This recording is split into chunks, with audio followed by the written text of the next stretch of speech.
Welcome back to KiwiCan. I hope you've had another awesome week at home with your whānau. I hope you're feeling really excited about heading back to school. I know I am super excited about seeing you all next week, which is going to be lots of fun, and looking forward to being back in the classroom. So that means that today is our last KiwiCan online lesson. To start off with, I would like you to think back to last week and try to remember, what did we do? If you remembered goal setting with Owen, you are correct, okay? This week, we're moving on to problem solving, which means we have a brand new catchphrase. So let's warm up our hands. And KiwiCan says, if there is a problem, I'll solve it. Think of ideas, then I'll resolve it. Awesome job. What's going to happen is I'm going to send you over to Chris, and he is going to take you through today's Energizer and activity. Have fun! Before we get to the main lesson about problem solving, we're going to get your minds warmed up with some problem solving. So these are all going to be visual problems. I'm going to show you something on the screen, and you have to look at it for a certain amount of time and see if you can get the right answer. It's kind of like a riddle, but a visual one. Because when we're looking at problems in real life, we have to really look at them and figure out what's going on. And that's exactly the same with these pictures that I'm about to show you. Okay, so let's get straight into the first one. I'm going to give you about 20 seconds, 30 seconds to answer each of these. You don't need to write anything down, you just need to look and see if you can get the right answer. So, in this first one, how many triangles can you see in this picture? Go.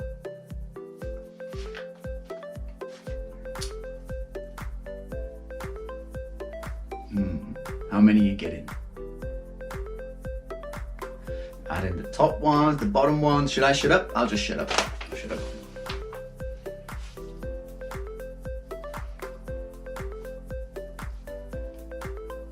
Okay, I'm gonna give you 5 more seconds. 4, 3, 2, 1. And stop right there. Let's see if you got the right answer. I'm gonna tell you what it is. There are 12 triangles inside this shape. Don't believe me? Hopefully some of you got it right. Hopefully all of you got it right. But if you didn't and you're still wondering where are those 12 triangles, let's show you right now. So there is 1, 2, 3, 4, 5, 6, 7, 8, 9, 10, 11, and not forgetting the main triangle, 12. There you go, 12 triangles in that one. You ready for your next question? Let's go straight into it. In this picture, which color is the center circle? Is the center circle the same color as A, or is it the same color as B? Have a look, what do you think? Playing tricks on your eyes? Can you figure it out? Okay, the center circle is the same color as A. Just like that. Okay, straight on to the next one. Are you ready? Keep watching. Which center square within these shapes is the bigger or small? Have a look. They're funny, aren't they? The colors play tricks with your eyes. It makes it hard to see. So, you ready? You think you made your mind up? Okay. The squares in the center are actually the same size. I know, trick. Okay, are you ready for your next one? Let's go straight into it. Is the area of these tables the same or different? Have a look. They look different, they're a different shape, are they? Okay, you ready? In your minds, the area of the tables is actually the same. Yeah, I know, they're all tricks, kind of like tricks. Some of them are the same, some of them are different. You've got to figure it out. You've got to really look to try and understand what's going on in the picture. Let's try another one. In this picture, are the eyes the same color or are they different? Another tricky one. Is it an illusion? Are they actually different or are they the same? Let's change. There you go. The eyes are the same color. It's weird, isn't it? Why one looks completely different when it has that other color next to it. Our eyes can be quite easily deceived sometimes. Let's go again, straight into the next one. Which one is lighter?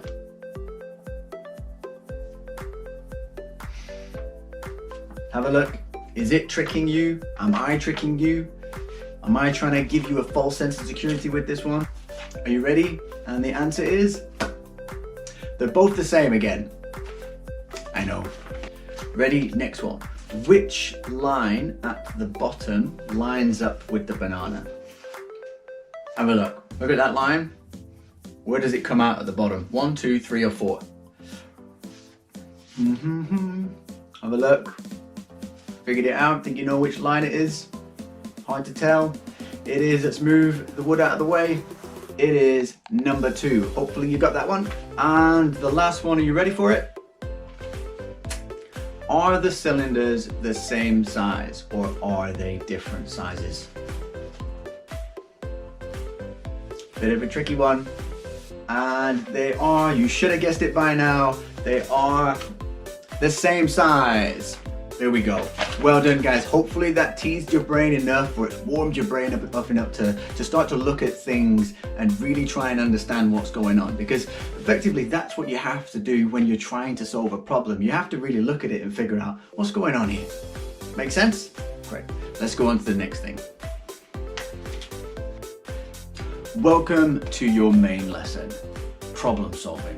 We all face problems at all points in our lives, and it's kind of how we face the problems that's the important thing. Whether we look at that problem and think, right, come on, let's fix this, or we look at that problem and go, oh, well, I don't really want to do it, it's going to be hard. And we're going to break down the basic steps that we should all try to employ when we're looking at solving a problem. And this is how it works. The acronym for solving a problem is IDEA. IDEA. I stands for identify. You first got to identify what the problem is before you can fix it. There's no point jumping into a situation and just trying to fix something before we even understand what that problem is. So first you've got to identify it. You have to know what that problem is. And then number two is develop ideas. So once you have identified the problem, then obviously you go on to developing plans and ideas for how you're now going to try and resolve what that problem is. E, execute. Once we have developed ideas and we've thought about it and we've decided, yep, that looks like the best idea, that's the one I'm going to go with, then we execute that plan and we hopefully see if it has unfolded exactly as we imagined, which is then exactly what leads us on to A, assess. We assess whether our plan actually worked or not. You know, did all the steps fit exactly as we imagined? Has the problem gone away? Have we resolved it? And if you get to that end point, if you get to assess and you look back and think, oh no, the problem is still there, it's not gone away, or it's got worse, or maybe it's got a little bit better but it hasn't gone away, then you just go back to I and identify again. You look back at that problem and think, is it the same problem and has it changed? And then once you get your answer again at I, you go through D, E, and A all over again. And hopefully that leads you to solving the problem. Let's get rid of these. And let's see if you can remember what those are. I. What was I? Identify. Identify the problem. Great, let's go on to D. What was D? Can you remember what D was? I know I went through it really quickly, but you should be able to remember what D is. D is develop. Develop ideas to try and solve the problem. E. What was E? Can you remember? E. Execute. E was execute, which means carry out your plan, try your plan to see if it actually works. And then A. What was A? You remember what A was? A was assess. It's where you look back to see if all your previous steps worked, and if they didn't, go back to the beginning and have another go. I am now going to show you an example of a problem that I had to try and fix, and the sort of steps that I went through as well, and the same sort of issues that sometimes we all face. And just so you know, this is not a gardening activity. I'm not showing you how to garden. Gardening is just the medium that I chose to try and demonstrate my point. I was going to choose the medium of dance.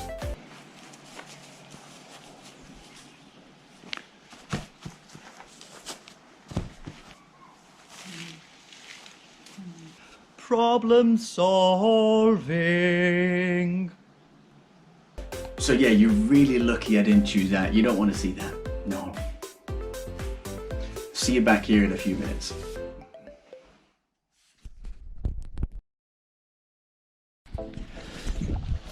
So here's one of my problems. This right here. I wanted to grow some vegetables for the summer, and I wanted to do it here in the garden, but as you can see, everything is overgrown and it's full of weeds. I genuinely can't be bothered cleaning that out. This isn't my house, this isn't my garden, I'm just renting a room here. So I'm finding lots of excuses not to do this. I want to grow vegetables. Here's my problem. Look at all that. I don't know what these plants are, I don't know what those plants are, I don't know what the weeds are, I don't know what's not a weed, and it's a lot of effort to clear this out. I genuinely don't want to put in this effort, and I could have picked another subject and made a completely different video so that I wouldn't have had to show anybody this and nobody would know any different. But I suppose this is the main point of when it comes to solving problems, is your willingness to want to solve the problem. So right now, this is my problem, and my willingness to do it is what's getting in the way of solving the problem. And I think that's one of the main things that we all come across when it comes to solving problems, is our willingness to want to do it. We provide ourselves with so many reasons not to do it. Like, oh, it's going to take up too much time, it's going to cost money, or it's going to be a lot of effort. And then we convince ourselves not to do it because of that. So these are the things that we have to be able to notice and identify that we are doing when we're faced with a problem. I'm doing it right now, but for the sake of this, I want to grow vegetables, so I have to fix this. I have to stop those excuses for happening and just face and accept that, yeah, it's going to be difficult, yeah, it's not ideal, yeah, I don't like doing it, yeah, I can't be bothered doing it, but to get the results at the end, I have to do it. And that's the point.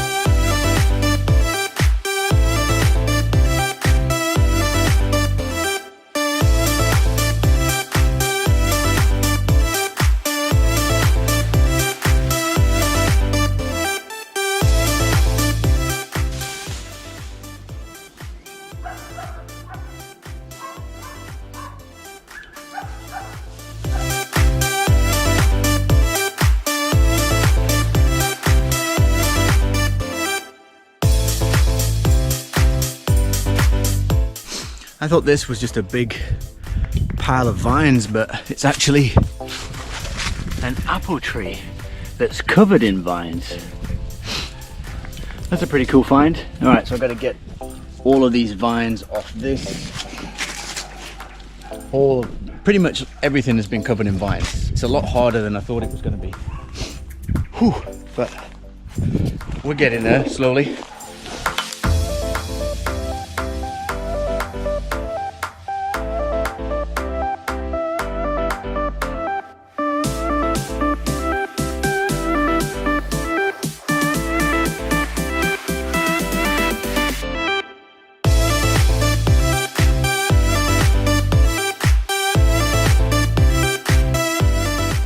Done the first bit that I thought would be quite easy. That's actually a little bit more difficult than I thought it would be, and I've changed my plan like 2 or 3 times in the middle already.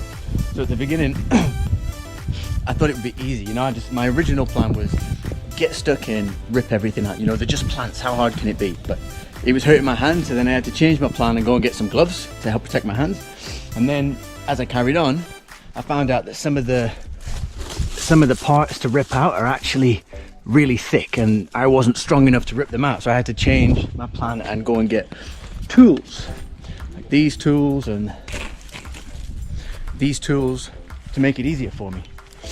And now I've pretty much got rid of all the big weeds. I've got the extra parts of the plan, like this massive pile here and this pile and that pile. I've got to now get rid of those. My bin's not big enough to get rid of them. The other thing is that I've got rid of all the big weeds, but now all these things are full of the smaller weeds that I now have to go through and hand pick these out. So everything is added on top of the other. It's got a little bit more difficult, a little bit more challenging. All these vines that are growing up this tree, I've got to find a way of getting all these off. Everything's become bigger than it originally was. And that's one of the other things that I think we'll face when we face problems, is that it'll turn out to be more difficult than we first thought it would be. And that's really easy in the middle, to get part way through and think, oh, this is harder than I thought it was going to be.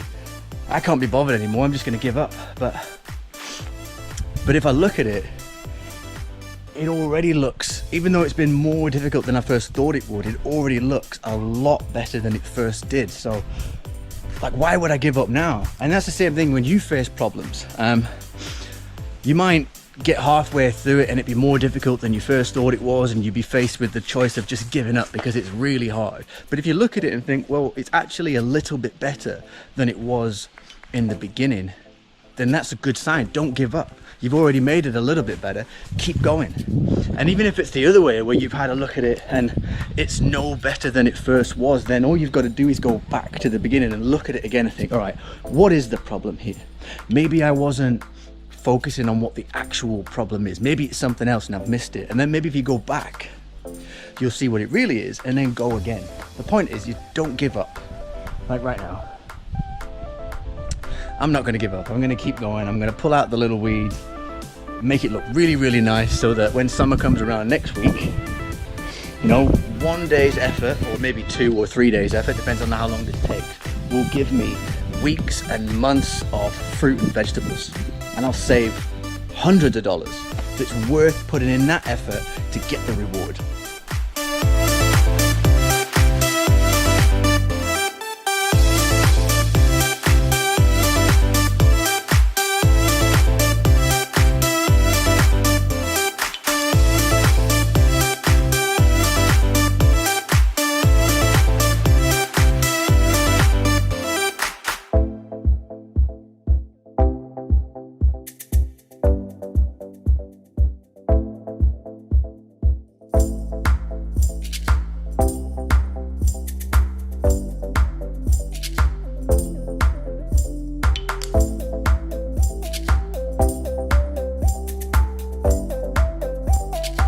Done. Here is the before shot. Now let's take a look at the after shot. Ooh, look at that. That looks so much better. Beautiful. Before, after, before, after, before, after, before, after, before, after. Absolutely worth all the effort that was put into that.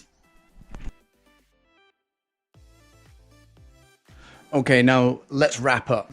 Obviously, gardening might not be a problem that you're going to face, but the process of solving a problem is the same no matter what problem you face. So like for me, I had to identify the problem, develop plans, execute those plans, and assess those plans. And my plan was pretty straightforward. My first plan was just get stuck in and rip the plants out. It didn't really need to be a big plan. And then as I executed that plan, I found out that I needed to change it and get some tools and do other things.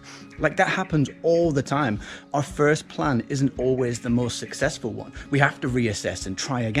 Your problems may be very different. For example, you might want to buy an Xbox or a new pair of shoes, and that's $500, but how are you going to do that? This is where you then develop your own plan. You might think, oh, I want to get a computer that's $500. I could do so many jobs and earn $10 a week. If I save $10 a week, that's about 50 weeks. That's almost an entire year, and you could carry that plan out and then get yourself whatever it is that you want to get. But then here's the other problem that we all tend to face, and it's that willingness to want to do it, that defeat. Because then we could be likely to think, oh, 50 weeks, that's almost an entire year of saving. That's a long time. I don't want to do that. I want it now. And maybe you'll get halfway through that. Maybe you'll get 6 months through it and you've got $250 saved. Like, that's quite a bit of money. And now there's something else that's come out, or there's something else that somebody else has that now you want to spend. You're faced with that decision of, ooh, should I spend this money that I've saved on this new thing I want? Or should I stick with my original plan?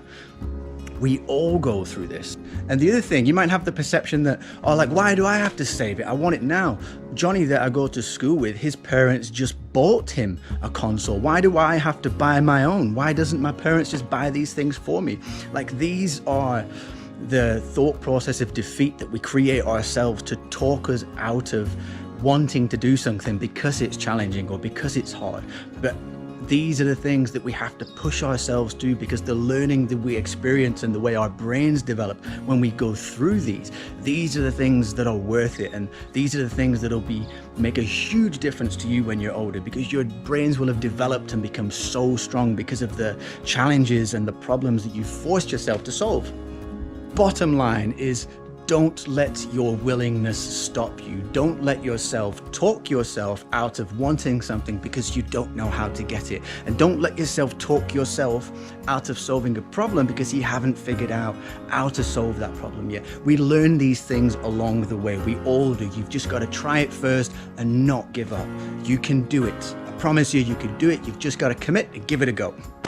Kia ora guys, welcome back to the GKQ table. Just like last week, what's going to happen? I'll ask a question, then I'll give you guys 5 seconds to answer that question.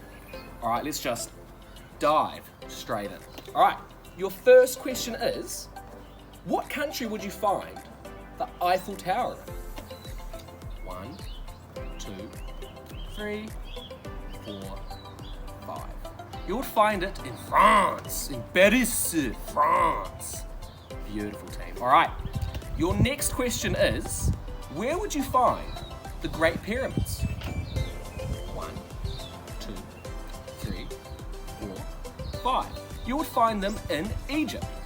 A fun fact about the pyramids, Cleopatra is closer to our time than she was the building of the pyramids. So that's how old the pyramids are. Alright, next question is going to be, where would you find Buckingham Palace? 1, 2, 3, 4, 5. But premature with the 5th finger there, team. You would find it in England. Mighty, mighty England. Alright, team, I hope you've enjoyed those GKQs and I hope you enjoyed today's lesson. As always, we have to finish on our catchphrase. Alright, team, stand on up, warm your hands up, and Kiwi Can says, if I got a problem, y'all, I'll solve it. I'll think of an idea, then I'll resolve it. Awesome work, team. I hope you all have fun out there.